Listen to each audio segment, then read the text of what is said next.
So I wanted to take this opportunity to share with you a fascinating story of a guy who's come to be a good friend of mine over the past couple of years. His name is Stan Lackey. And that's not the only name he's had, and we'll hear more about that as we go along. But I want Stan to share his story with you because it's an amazing story of just how much God loves us and is willing to pursue us. Stan, welcome. Thank you very much, Mike. Thank you for being willing to talk to us today. My pleasure. Thank you for having me. Let's first find out a little bit about who you are. Where are you from? Where'd you grow up? I grew up in Texas and a little bit in Oklahoma, and we just kind of moved around, Dallas, Houston. Ended up going to college at Stephen F. Austin in Nacogdoches. So homeboy, but I did all my work on the West Coast mainly. Okay. Now, when you say all your work on the West Coast, what field was that in? Broadcasting. Okay. I was in radio. Okay, so if we were to go back to, say, 2000, where would we find you and what were you doing? I would have been in Los Angeles at the top radio station in the market doing the morning show. Okay. And what was your show like? Well, the station was what they call an urban format. So it was a hip-hop oriented radio station. So I was the white guy at the black radio station. The audience was 50 to 60% black and 40% white and Hispanic. And what did you do? I did everything the FCC would allow me to do and a little bit more after that. So that audience was an audience that was unshockable. Okay. And I tried to test the boundaries of that every single morning. So when did you get started in radio? In Nacogdoches, when I was at Stephen F. Austin, I got a job at the local radio station doing all nights. And why did that interest you? I was always fascinated with radio from the moment I discovered it, and I just loved listening to great disc jockeys growing up in Dallas and Houston. And heard this kid, I had no idea that I was going to go into radio, but I heard this kid who was doing all nights while I was studying, and he was so horrible, I knew, well, if they would hire him, they might hire me. And I ended up going down and auditioning, and I got his job. That's cool. And with no prior experience? No. So you were working the night shift? 2 a.m. to 6. Playing what? Top 40. Did you have a particular voice that you tried to assume for that? Everybody back then thought that the hallmark of a great DJ was how low can you talk? And we would hear the great DJs out of Chicago like Gary Gears, and I mean their voices were just so low, and so everybody set on their voices back then and tried to make them as low as they could. As you went along, you found out that was stupid, and nobody does that anymore, and nobody cares. And so you develop a more natural sound. Can you give us a little taste of that? The natural, the fake one. The fake one first. You would just do something like KEE Nacogdoches with the top hits all day. You know, you would be some horrible affected voice like that. And were you using your own name? No, they said first day you're not using Stan Lackey Okay. on the air. Who were you? They gave me Stan Kelly as my first name. I hated that, and so when the program director left, it was an opportunity to pick my new name. They moved me to a new shift, so I went with the unpretentious John David London, and then I ended up dropping the David. Okay, so John London you stuck with for a long time. Yeah. All right. So you moved. How did you move from that first station? Actually, a station in Houston gave me an offer to do middays 1 year to the day that I was hired at Key in Nacogdoches. So this was a big decision to quit school, and you're kind of committing full-time to radio. It was a very serious, competitive radio station in Houston, and I took the offer. That's a pretty big step up market-wise from Nacogdoches to Houston, right? It was unheard of. Wow. So you must have been good. I thought I was, but I Apparently wasn't. They thought you were. I wasn't at that point, but I was ahead of the curve after a year, but I certainly was not. I was not that good. And what kind of station was that? It was a top 40 station, KNUZ. It was a big competitor for KILT in Houston. What kind of music do you like? If Sinatra were playing right now, it would be great. I mean, I've liked everything from Led Zeppelin to Frank Sinatra, and I love a group out of England, as you know, that nobody knows of. But I like a little bit of everything. Wait, what's the group in England? They're called Alabama 3. Ah, okay. Not the country group. No, far from it.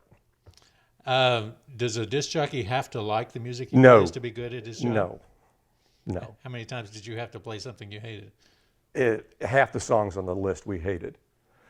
Because in that format, you're catering a lot to teenage girls as well as young adults. And teenage girls, their likes in music, they're horrible. That's why they're teenage girls. And I'm thinking of like Yummy, Yummy, Yummy, I've Got Love in My Tummy, Yeah. and the Archies and all of the other garbage that I had to play throughout the years. Okay. So after Houston, where'd you go? To Dallas. And that was the real break. My goal in radio was to work at KLIF in Dallas, and I got the job. So, Doing the same sort of stuff? same sort of stuff. It was a step up in class at radio stations, and it was a first-rate run radio station. They only made you do a 3-hour shift, so I did 9 to midnight, 3 hours. Even the overnight guys went from midnight to 3 and 3 to 6. It was so there was a lot of pressure because it was the #1 station in Dallas. When did you start talking more than just introing records and leading into? In Dallas, the jocks were very personality oriented, and so you were able to expand, and that's what I enjoyed doing. I didn't care about the records. Like who else was on that station at the time you were there? Mike Selden, who was a legendary disc jockey, and cousin Lenny did the late nights, and there were great people throughout the day, people that you wouldn't have heard of necessarily, but that were very highly regarded in the business, and top people had been through there in and out, and so it was a gateway to the West Coast, which is where big time radio was. So how long were you at KLIF? I think I was there for a couple of years, and then went to Denver, then came back to Dallas, and then went on to Los Angeles. By that time, I had picked up a newsman who had worked with me at KLIF, who became my partner. Okay. So what was your goal as a broadcaster to become? What were you aiming toward? Honestly now, Yeah. it was in Dallas that I discovered pornography. That was such a shocking revelation to me, and I don't mean Playboy. I mean, there was a newsstand a friend took me to on Commerce Street. It was the Commerce Street newsstand. In the back, they had curtains, and he said, "Wait till you see what they've got back there." Well, I'd never seen anything like it. I'd never seen anything like it. And I remember sneaking back and buying a couple of magazines, and I saw that, well, I liked pornography, but I didn't want to just look at pornography.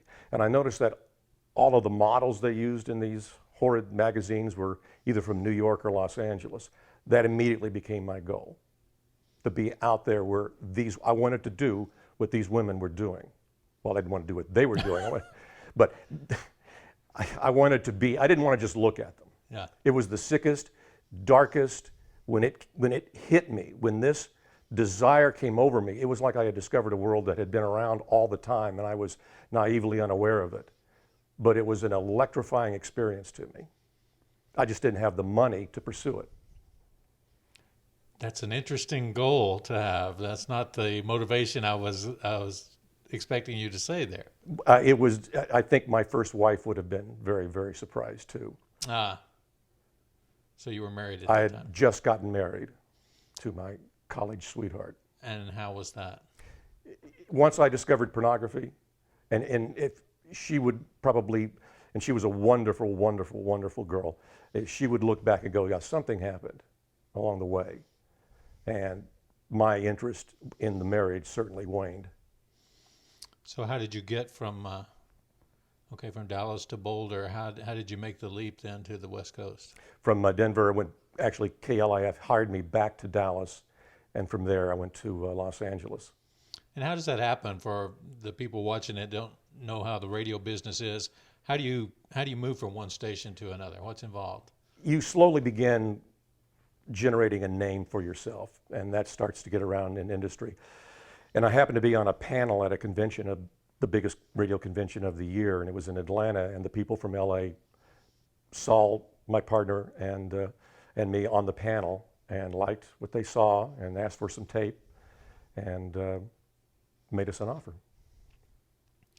Had you in high school or college, had you done any drama or theater, any of that kind of stuff? Speech and a little debating, that kind of a thing. Were you funny in high school? Yes, that was all I did. All I did was crack jokes. I didn't specialize in physical humor. I thought those guys were a little notch below me. I was more of the, I'd come up with a zinger. Yeah. But always so that the teacher even enjoyed it. Did you do? Did you imitate people? Did you do No, voices? no. That was a notch up for me. I always thought people who could do imitations. So I was in the middle, I felt like, on the comedy scale. Okay. So you moved to California. What's your first station out there? It's called K-Earth. It still is, K-Earth 101. And it was a huge half oldie, half current station. They'd play an oldie and a current. Now they're just oldie, but at the time they would play a half oldie, half current. And they were one of the first mega FM stations on the West Coast. So it was a huge platform for the show. And what time of day were you on? Morning drive, 6 to 10. And that's where your style really began to develop? Yeah, the program director really liked the show, really gave us room to maneuver, and we were skit oriented. I wrote a lot of skits and characters into the show, and within the first week, ABC TV called me and wanted me to consider writing for them. So that opened up something immediately, and I thought, this is going to be easy. This is going to be sick easy. Show business is my lady. Well, did you find what you were looking for in the pornography scene out there? The sad thing was, I still wasn't making enough money. That station leveraged its prestige in getting talent to come out, but they really didn't pay very well. So it was so close, I could reach out, but I didn't really have the funds. But I knew on the street there in Los Angeles, before the internet, they would have these magazines that would come out every week. I knew when they would come out, and they would be listing prostitutes and various exotic arts type women that you could buy. And I knew exactly when they would come out, and it was like a kid going through the Sears Christmas catalog.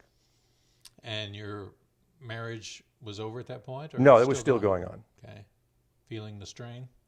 It was definitely not where it was at the beginning, that's for sure.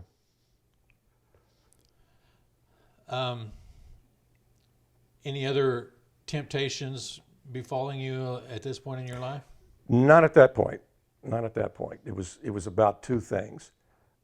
Winning in radio was everything. I was unbelievably competitive. I was unbelievably driven to win.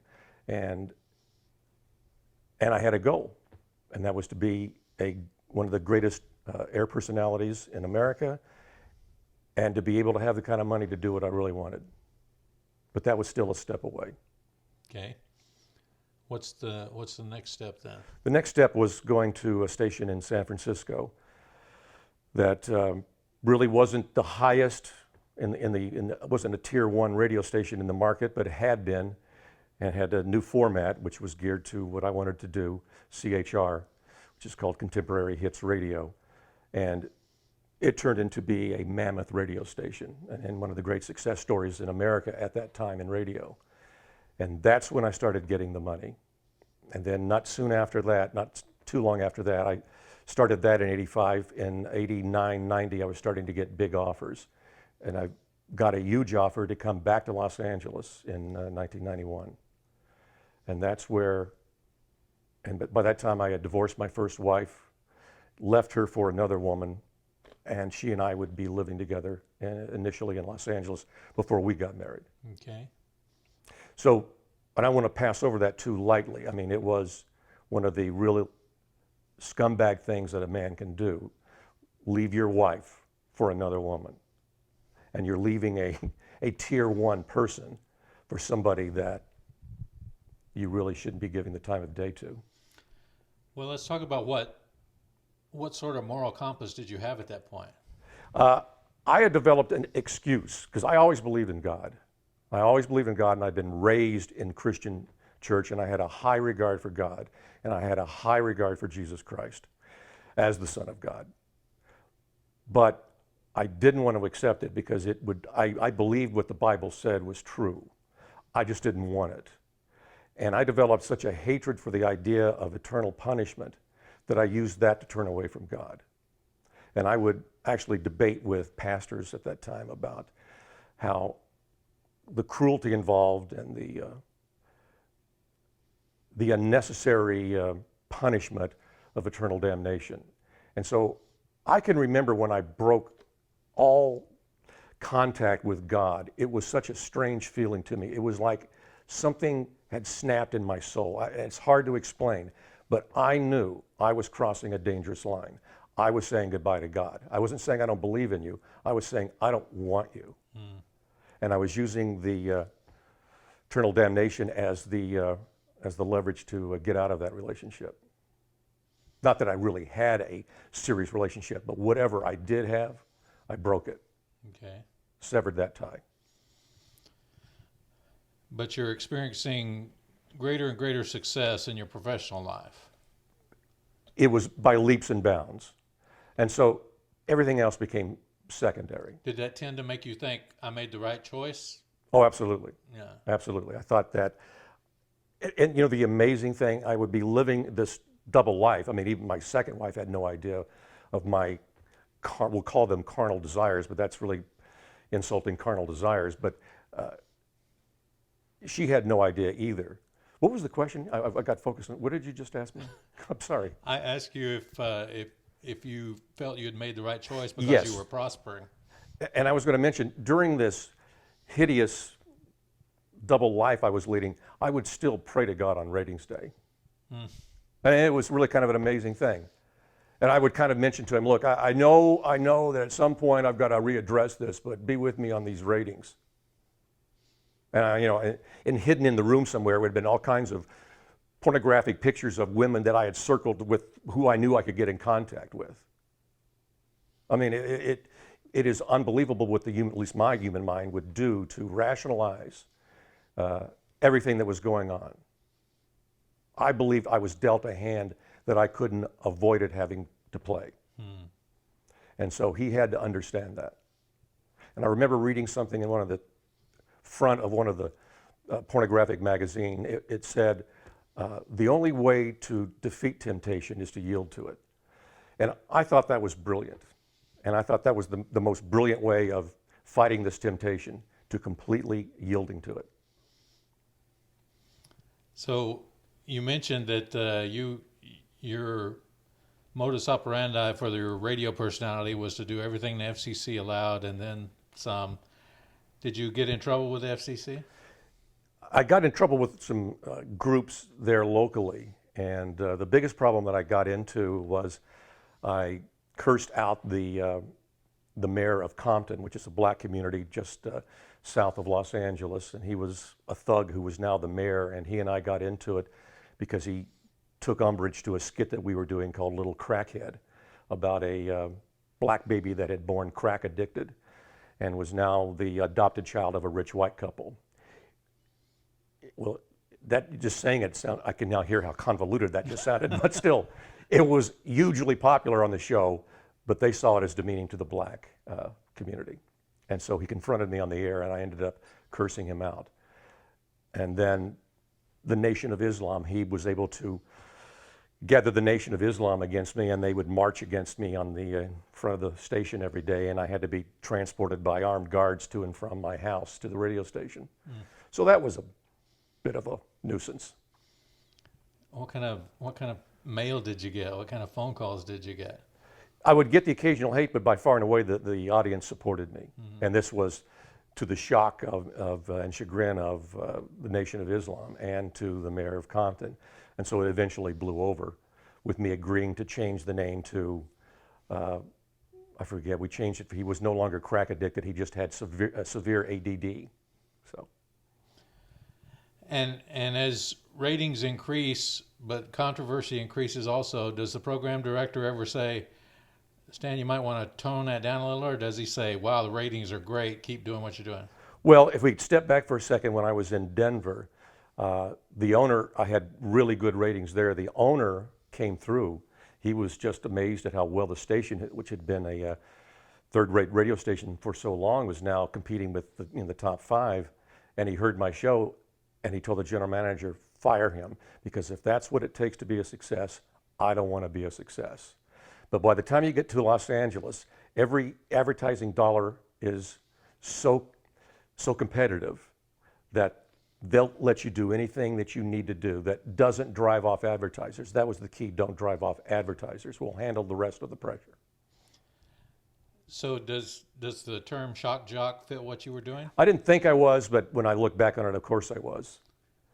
I mean, we were doing things on the air that were just, they were unthinkable, that you couldn't possibly have done on an all-white radio station. Mm-hmm. But the ratings kept growing, and the only enemies we really generated were the other radio stations. And I generated a particular enemy who would later become my boss in a rare situation.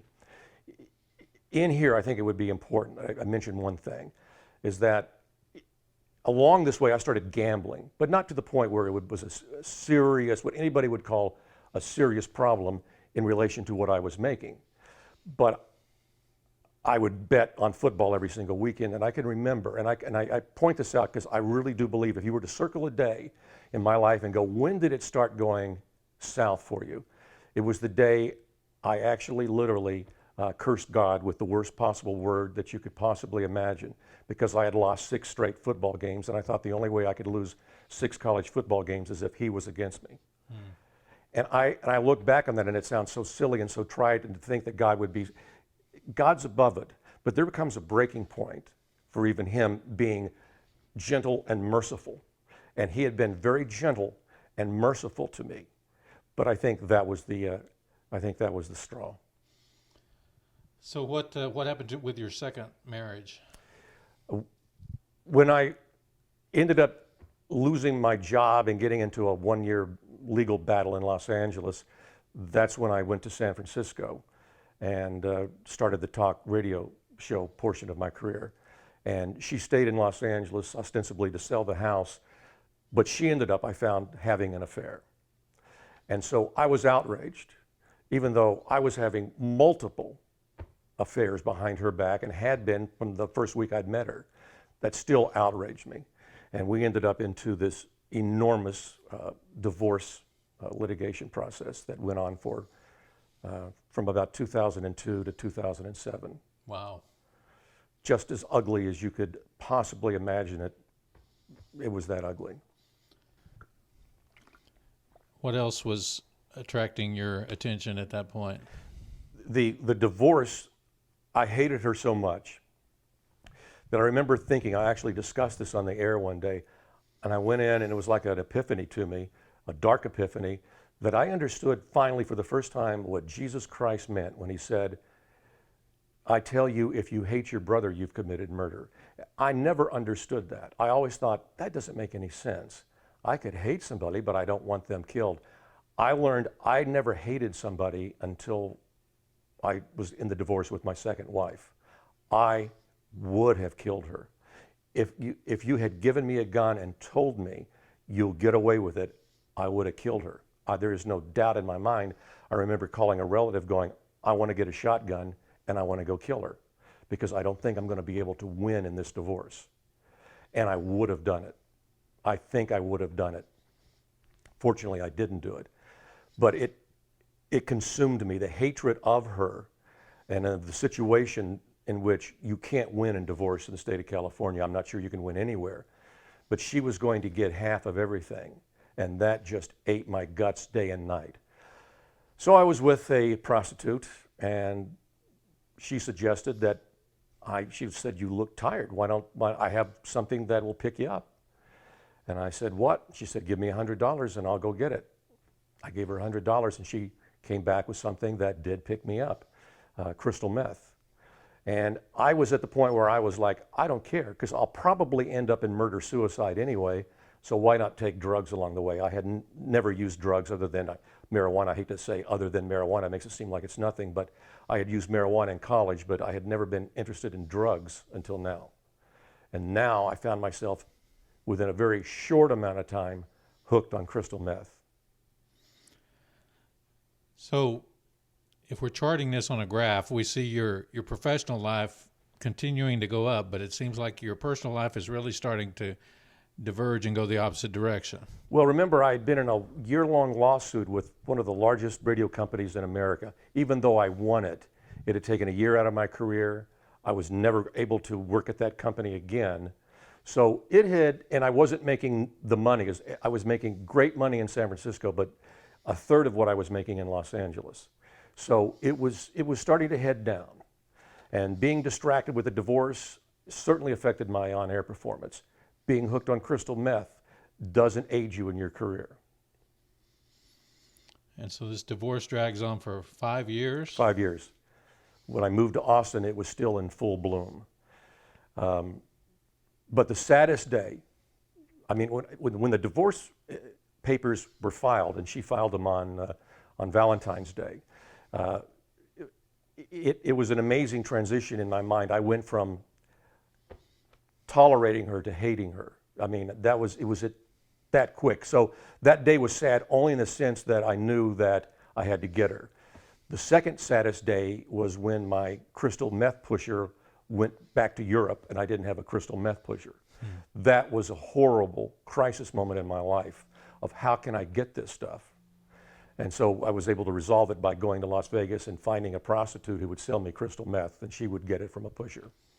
But this is what's going on in my stupid head. This is what is driving me at the time.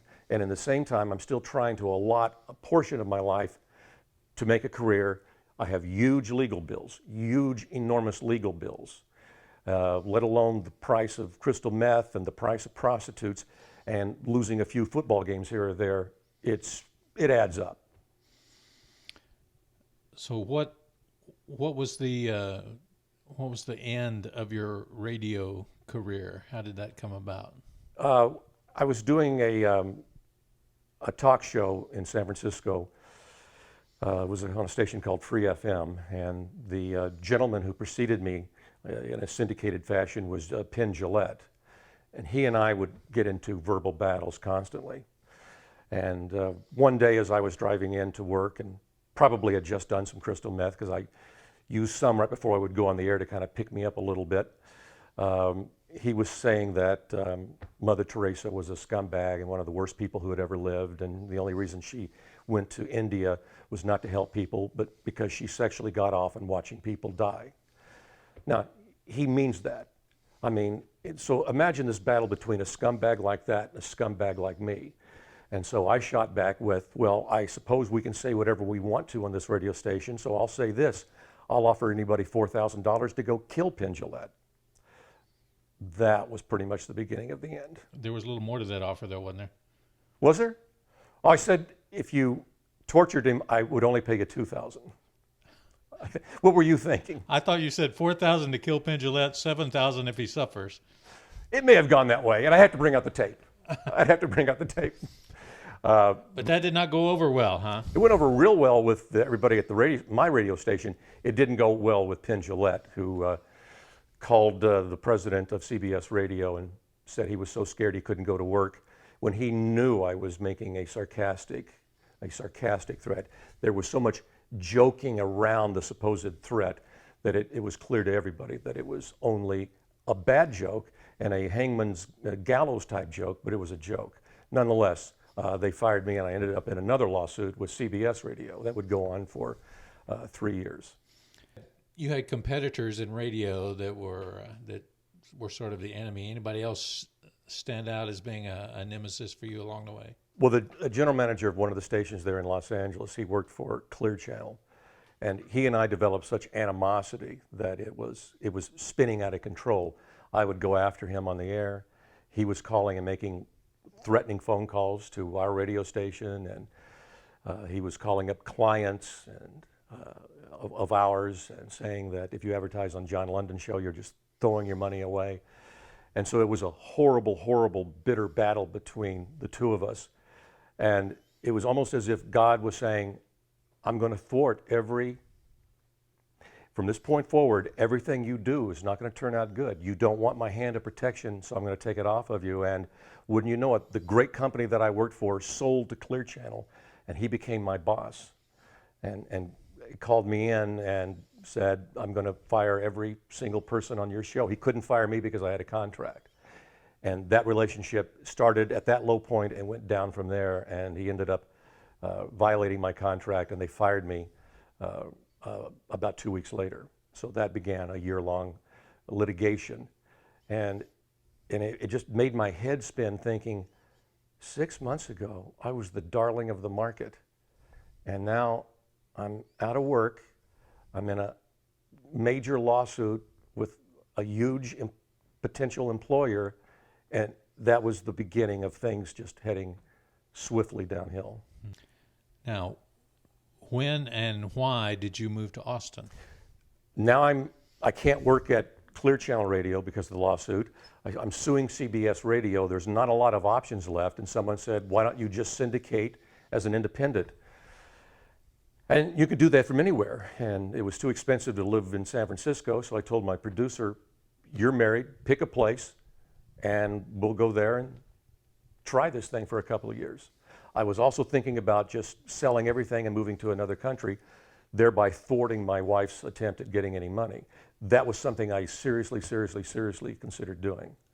But in the end, I said, all right, I'll give it 1-2 year chance in Austin, because I figured the divorce would drag out at least that long. Mm-hmm. So when did you move here? The end of 2006. Okay. And so you continued in radio for a while? For about a year and a half, and then my business partner took exception to an email that I sent him claiming that he wasn't doing his job right and he wasn't working hard enough for the show. And he responded by calling all the radio stations and canceling my show. So I went into work, which is upstairs, to do the show and found out that there was no show. The satellite had been removed, the stations had been canceled, and I was suddenly without a radio station anywhere. And even though he had no legal right to do it, it added another little thing to the plate. We need to take a step back for just a second. During the time that I came to Austin, there was a point where I couldn't get crystal meth. And so the prostitute in Las Vegas said, look, I'll send you some cocaine to tie you over. There just is a shortage coming out of Mexico. And so I took the cocaine, a bunch of it, and didn't care for it that much and left it in one of my suitcases. A few months later, I went to fly to Dallas, and the security at Austin Airport turns out is very good because they found the cocaine, and I was arrested for cocaine and taken into jail downtown here in Austin. So now I have cocaine charges that I'm dealing with. I've got a lawsuit with CBS Radio. I've got the worst divorce thing going that you could ever imagine. I'm still addicted to crystal meth. I'm still addicted to sex. I've got some severe financial problems. I've got money, but I can't get to the money because of the divorce and because of other issues that have to be resolved. And I've got no career. And that's when the life made a little change. I don't mean to get, when I think back on that time, it is so drastically different. It's like looking back on somebody else. Yeah. It's like looking back on somebody else. So you feel like you really had to hit bottom, or you really did hit bottom? I think God continued to add one more brick to the pile until I said, I can't handle it. I can't carry it. Because up till then, I thought I could. I can remember being in jail thinking to God, if you think this is going to get me to turn, you're wrong. It's not. And I'm going to beat this like I'm going to beat everything else. And tonight I will get out of jail and I'll do crystal meth tonight. And I did. And he said, then let's keep going. I'll add some more.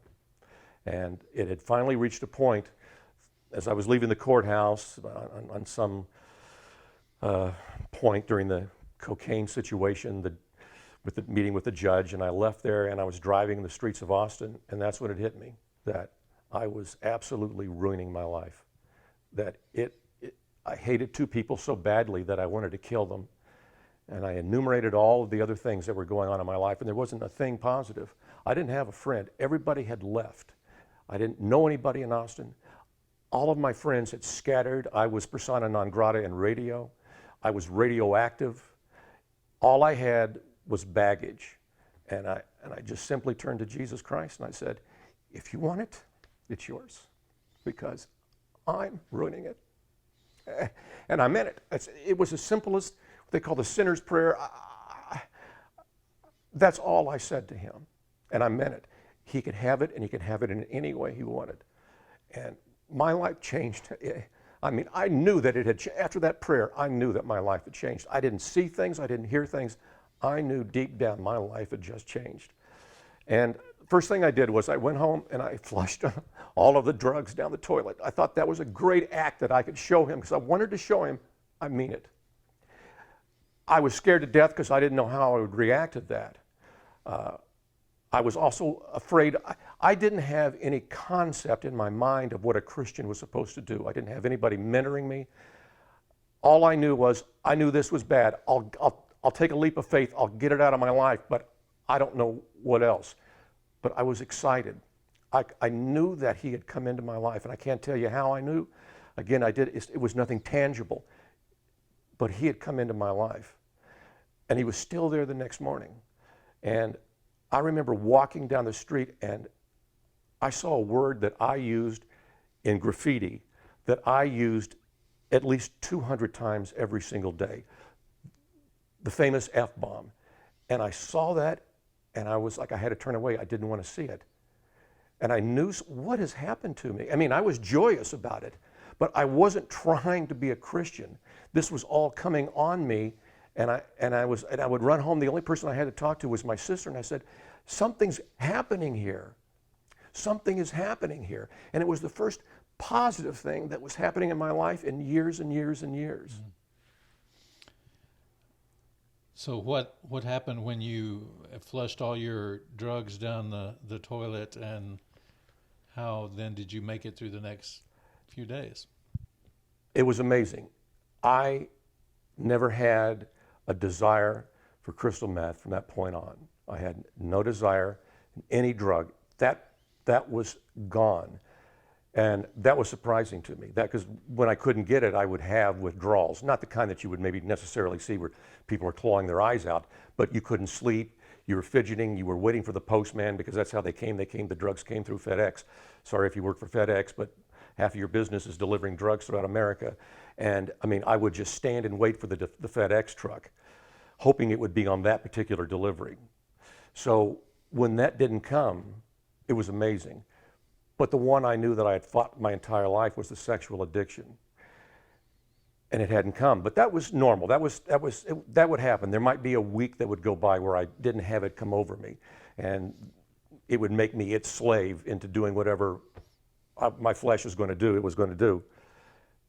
That didn't come. That's the one that started surprising me. That I didn't think he just took things away from you. And now I know that he doesn't necessarily in all cases.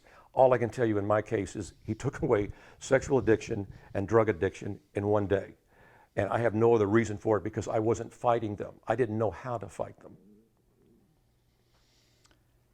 So how does a brand new Christian in a new city with no friends, no relations, no resources, how do you find your way? How do you discover what being a Christian is about? Well, the day that I'm talking about that I asked Christ into my life was probably, I'm going to say it was around December 7th. So I didn't know what to do. The idea of reading the Bible hadn't hit me. And I remember that the day before I was to go in front of the grand jury, my lawyer had scheduled me to go into the grand jury and just ask them to drop the charges. And I remember trying to remember the Lord's Prayer that night in my bedroom, and I had to get out the Bible and read it, and I just said, I don't know what's going to happen tomorrow. I'll just trust you to some way. And the grand jury dropped the drug charges. And that was like the first piece of a load that had come off. Well, Christ had taken some of the load off, but there was still a lot of things on me. But piece by piece, he just started removing these things. All of them started getting settled. And right after Christmas, I went to San Antonio, and when you know it, I went there when they were draining the Riverwalk. And it's just a mud ditch. It's not very deep. It's just an ugly mud ditch. I was like, wouldn't you know it? I went there, and the thought hit me, that's how I saw you. when that water, for some reason this thought hit me, when that water of the Holy Spirit comes into your life, it covers a multitude of sins, doesn't it?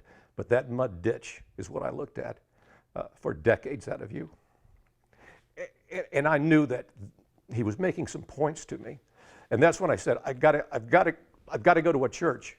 And I ended up going to Riverbend. Tell us about the outcome of the CBS lawsuit, because that was fairly miraculous too. Well, the original law firm that was handling it for years dropped because I owed them $550,000 in legal fees, some of which I thought were too high and this and that, but I got out of the law firm. We settled the CBS suit, but now I'm still, the very last thing, I'd settled the divorce suit, I'd settled everything. And by the way, hate was starting to evaporate out of my life. Not overnight like the drug and sex addiction thing, but it was starting to seep away slowly as I learned more and more, as I just let him do his immaculate sanctification in my life. And I didn't even know what that word meant back then. But I ended up with this one problem. I owed them $550,000, and it was a bill that would have been devastating for me to pay. And we had an arbitration hearing in Los Angeles, and they sent up their lawyers to collect the $550,000, and I had my lawyers, and we were in separate rooms, and a retired judge went in and spoke with them, and then he came into my room and he said, we talked a little bit, very nice man, and he said, I just don't think I can help you here today.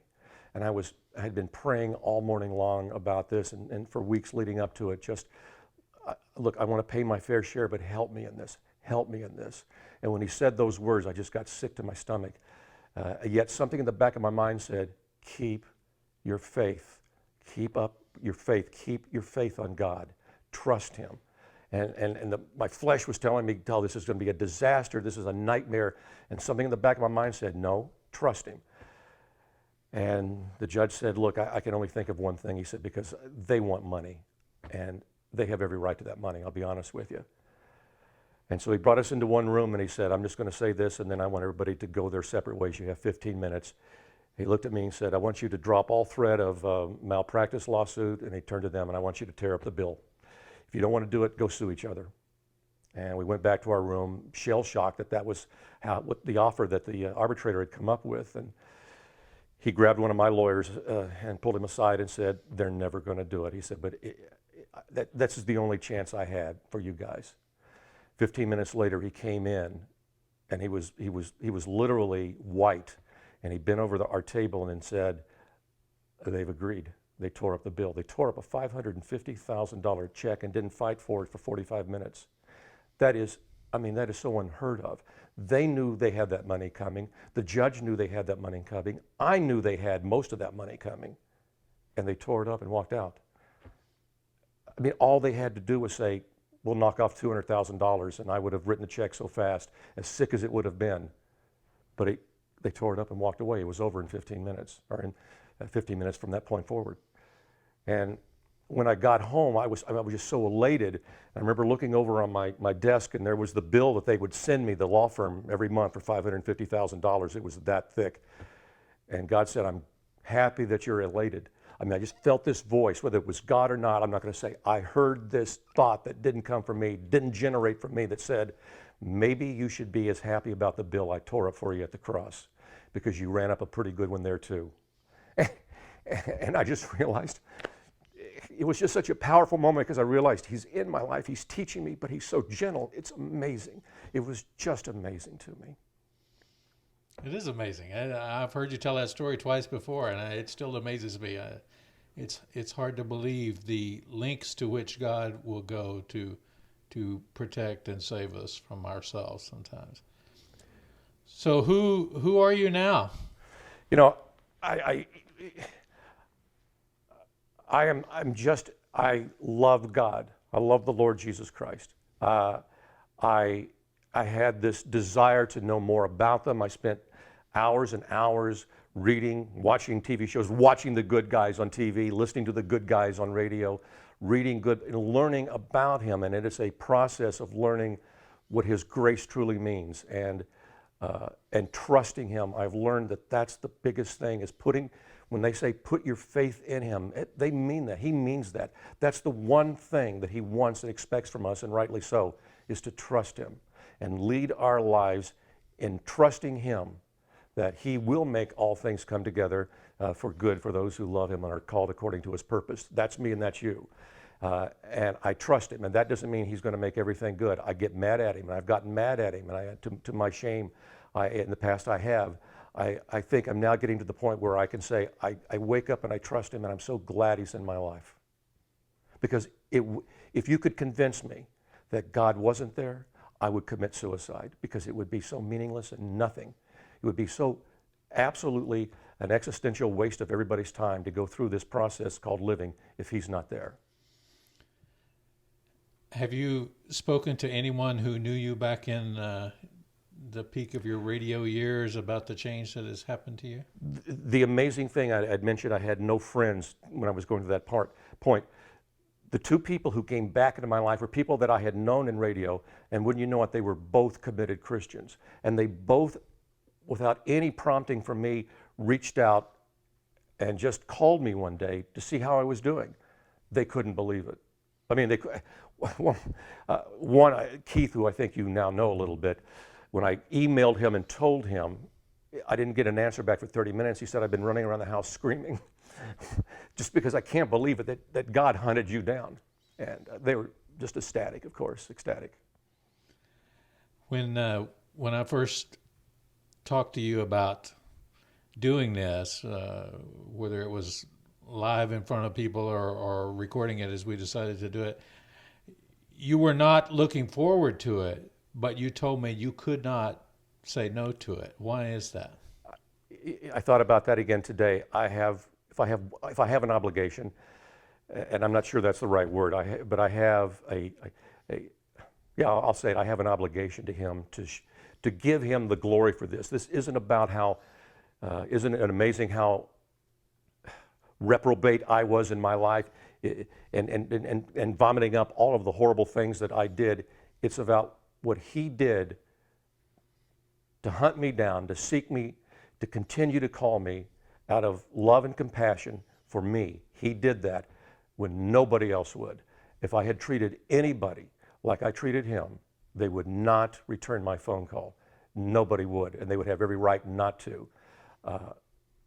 He, on the other hand, showed me that he was going to get me. He was going to give me every possible chance, and he did.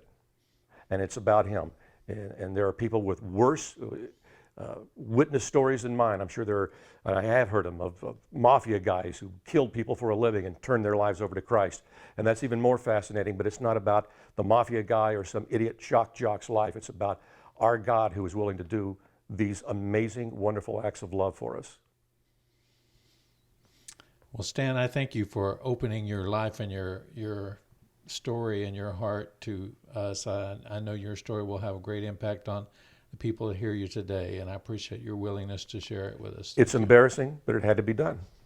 Thanks, Mike.